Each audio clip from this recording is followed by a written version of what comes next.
मुफ्ती तारिक मसूद के बयानात के लिए तारिक मसूद एक्सक्लूसिव को सब्सक्राइब करें।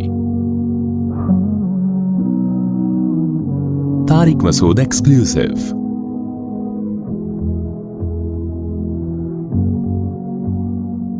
मैं कारोबार कर रहा था, कारोबार ख़त्म हो गया, मैंने लोगों को पैसे देना चाहता हूँ और दे रहा हूँ, लेकिन लोग फिर भी मुझे बहुत ज़्यादा तंग कर रहे हैं। इन्वेस्टर लगाए थे, काम में क्यों किया तुमने, ये काम किया क्यों, जितने जेब में पैसे थे उस पे पकोड़े बेच लेते, ये ज़्यादा अच्छा था। पहले लोगों का पैसा ले लेके तजर्बे की भेंट चढ़ाओ, फिर जब पब्लिक मांगती है तो फिर बोलते हो कि तंग करते हैं, तो वो तुम्हारा अपना पैसा है, वो मांगेगा नहीं तुमसे क्या? तो ये तो होगा, ये तो किसी किताब में लिखा हुआ है, सब किताबों में यही लिखा हुआ है। उसमें था ना किसी किताब में नहीं लिखा, सब किताबों में ये लिखा हुआ है, जब किसी का पैसा डुबोगे तो वो लेगा पैसा। ये काम ही ऐसा नहीं किया करो। मैं अपना वाकया सुनाता हूँ ना। एक साहब आए मेरे पास, वो कई साल पुराना वाकया है, तो उस जमाने में 2.5-3 लाख की भी एक वैल्यू थी। वो 2.5-3 लाख रुपए थे उनके पास, मेरे पास लेके आ गए कि अभी ये फालतू में पड़े हुए हैं, तो आप किसी कारोबार में लगा दो मुफ्ती साहब, तो मुझे 2-4 महीने बाद दे देना, भले प्रॉफिट नहीं भी दो तो अच्छा है, आपके इस्तेमाल में आ जाएंगे पैसे। तो मैंने कहा भाई मैं 2-2.5 लाख रुपए इस्तेमाल करूं, मैं कहाँ से दूंगा तुम्हें 2-2.5 लाख रुपए? तो उन्होंने कहा नहीं फिर किसी बिजनेस में लगा दे। मैंने कहा बिजनेस में नुकसान हो गया तो मैं कहाँ से दूंगा? कह रहे नहीं यार आपसे क्या मसला, कोई बात नहीं आप रख लो, आप मुझे पता है आप 2 नंबर ही नहीं करोगे। मैंने कहा भाई ये अपने 2.5 लाख रुपए पकड़, मुझे फ्री में भी देगा मैं नहीं लूंगा, या तो मुझे गिफ्ट के नाम पे दे दे, ये तोहफा है।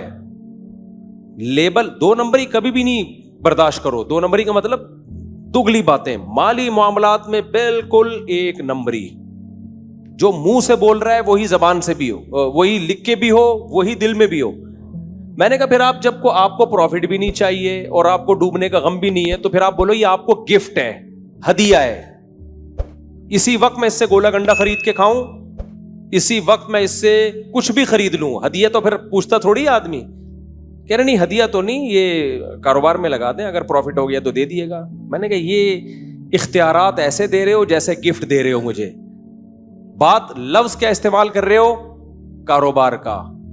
तो मैंने कहा ये दोस्ती खराब करने के अलावा कुछ भी नहीं हो। दिल में मेरे भी लालच आ सकती है कि यार मेरे तो सारे पैसे डूब गए थे, उस वक्त की बात कर रहा हूं जब कारोबार में सब बर्बाद हो गए थे, तो मुझे तो बड़ी लालच आ सकती थी यार 2.5 लाख रुपए हैं भाई, बैठ के कल सोचते रहेंगे ये कौन सा भी मांग रहा है, हम 2.5 लाख का ये करेंगे, यूं करेंगे, फिर 2 बकरियां खरीदेंगे, फिर उनका दूध निकाल के बेचेंगे, ऑर्गेनिक दूध होगा, फिर हम उसको, उस वक्त यूट्यूब नहीं था लेकिन हम किसी तरीके से पब्लिसिटी करेंगे, एक तस्वीर मेरी आएगी, एक बकरी की आएगी, एक दूध की आएगी, तो ये दूध दे दनादन बिकेगा मार्केट में, फिर 2.5 के 5 हो जाएंगे, इसको फिर 2 महीने में थोड़ा लेट कर दूंगा कि यार दोस्ती यारी में 2 महीने चलते, 5 के 10, 10 के 15, 15 के 20 बना के 1 साल के बाद 2.5 इसके हुए और 17.5 लाख मेरे हुए, फिर 17.5 लाख की फिर अंडे खरीदूंगा। वो शेख चिल्ली का पता है ना, शेख चिल्ली को किसी ने टोकरा पर रखवा दिया देसी अंडों का, वो लेके जा रहा है, उसके जहन में आया कि अगर ये तो टोकरा लेके भाग गया ना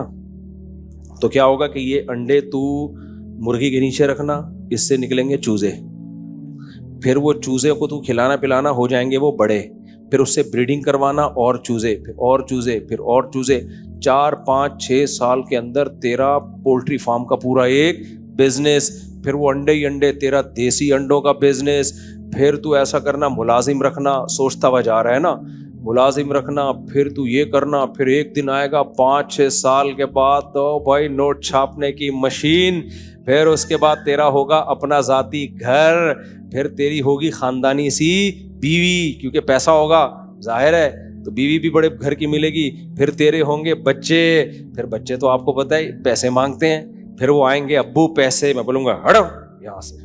इसका अपना स्टाइल होता है ना बच्चों को डांटने का, तो जब यूं किया ना तो अंडों का टुकड़ा धड़ाम से नीचे, वो सारे अंडे ही टूट गए। तो जो मालिक था ना उसने बोला कमबख्त तेरा पाँव किसी ठोकर लगती, तुझे कोई खड्डे में पाँव आता, फिर ये अंडे टूट जाते। मैं कहता चलो यार टूट गए, तूने तो यूं करके खुद गिराए हैं, ये निकाल पैसे। तो ये शेख चिल्ली कहता है कमबख्त तू अपने पैसों को रोए रहा है, मेरा खुदा की कसम पूरा खानदान तबाह हो गया है मेरा पूरा खानदान तबाह। तो मैं भी वो 2.5 लाख ले लेता। मैं ये शो मारने के लिए वाकयात नहीं सुनाता, आपको मोटिवेट करने के लिए बता रहा हूँ। پیسوں میں کیا رکھو؟ ایک نمبری. کسی کے پیسے پہ دل نہ لے کر آؤ. عزت کے ساتھ تمہیں ہدیہ مل جائے نا وہ ٹھیک ہے, کلیئر کٹ بات, بھائی آپ کو گفٹ ہے بس. 2 نمبری کیوں کر رہے ہو یار؟ یہ آپ لگا لو تو پھر یوں ہو جائے گا. ابے تو ہمیں بیوقوف سمجھا ہوا ہے تم نے, ہمیں لالچ میں ڈال رہے ہو یار. تو لالچ آتی ہے ایسے موقع پہ انسان کو. ہم نے کہا بھائی جو کاروبار کے لیے دے گا وہ کاروبار کے لیے دے گا, جو گفٹ دے گا وہ کیا دے گا؟ گفٹ. اور جو کاروبار کے لیے دے گا, تو میرے پاس تو کاروبار تھا نہیں اس وقت, میں کہاں سے. سوچنے پر گورنمنٹ کی طرف سے کوئی پابندی نہیں ہے. آپ یوٹیوب پہ جاؤ نا, 1 کروڑ روپے کمانے کا طریقہ, آدمی ایسے شوق سے سنتا ہے یار 1 کروڑ بھائی, ہر مہینے 1 لاکھ روپے کمائیے. اگر یہ اتنے ہی آسان ہوتا نا میرے بھائی, تو یہ والا بندہ یوٹیوب پہ کلپ بنا کے نہ ڈال رہا ہوتا, یہ 1 لاکھ روپے کما رہا ہوتا. یہ کلپ اس لیے ڈال رہا ہے, اس کے پاس کمانے کا اور کوئی طریقہ ہے نہیں. اس نے بولا چلو کمانے کے طریقے بتا کے پیسہ کماؤ. اب یوٹیوب کی ویڈیو مانیٹائز ہو جاتی ہے, کوئی بھی لیبل لگا کے اس پہ ایڈ چلتے ہیں, ان کو پیسہ آ جاتا ہے. تو اس کو تو 1 لاکھ مل جائے گا. تو اگر آپ بھی چاہتے ہو نا کہ 1 لاکھ روپے کماؤ, تو کمانے کا طریقہ بتانا شروع کر دو, اس میں کما سکتے ہو. سمجھتے ہو کہ نہیں سمجھتے؟ تو پھر بھی ہوتے ہیں طریقے, بھی ہوتے ہیں, میں بالکل نفی نہیں کر رہا.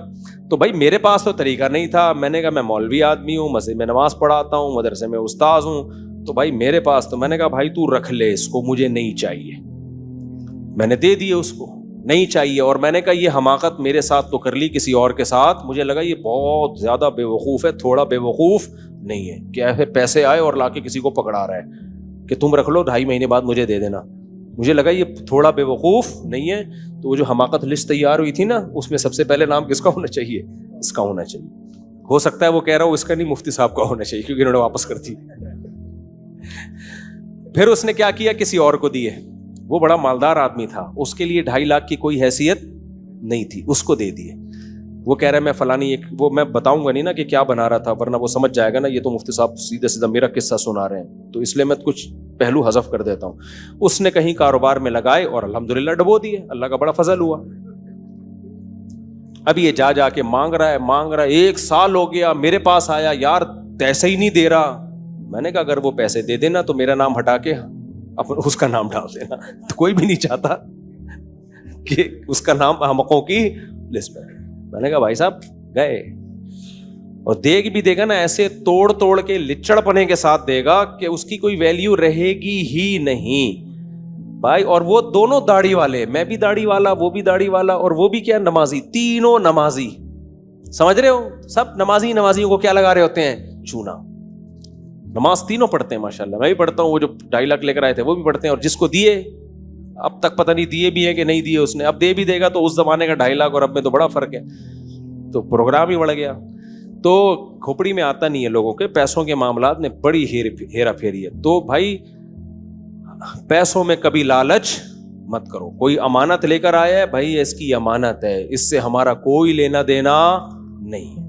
دینا سیکھو, خدا کی قسم اس سے اللہ بہت برکت دے گا. میں اتنا اس لیے چیخ رہا ہوں کہ ہم نے نمازی دیکھے ہیں, تہجد گزار دیکھ لیے, پیسوں میں 1 نمبری ہم نے نہیں دیکھی ہے. بہت لچڑ پن ہے یار پیسوں میں, بہت لچڑ پن ہے. اس کا ایک حل یہ بھی ہے کہ خرچ کرنا سیکھو. جب اڑاؤ گے نا جائز طریقے سے, حرام نہیں اور اسراف نہیں, تو پیسوں کی محبت دل سے نکلے گی. یہ سارے غیر اخلاقی طریقے جبھی آتے ہیں جب پیسوں کی لالچ ہوتی ہے. لالچ ختم کرو دل سے, لالچ. سمجھتے ہو؟